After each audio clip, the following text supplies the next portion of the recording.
I had a client the other day who I met, a fantastic person. The guy is worth roughly about $400 million.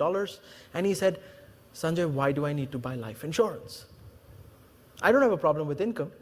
I have 7 companies in 7 different countries. Each company gives me an income. What do I need to buy life insurance for? The most important thing that we spoke about, he was not worried about taxes because his companies were independently running. And he said, what taxes? I'm not worried about that. The most important thing that scared him, or which I found out later, was what happens to his actual net worth. So you're worth $400 million in 2013. 2023, Mr. Client, where do you think you will be? And he said, I'm looking at being roughly about $500 million worth. But Mr. Client, 2023, do you think it is possible, instead of being 500 million, you're 350? We saw that happening in 2008.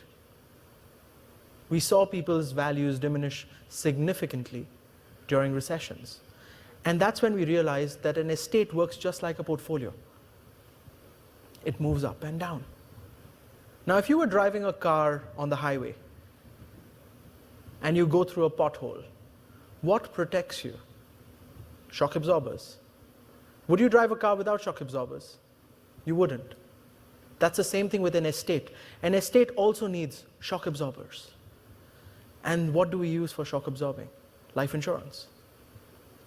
That estate needs life insurance to absorb those shocks. So $20 million, $30 million, $50 million becomes a lot more easier to sell.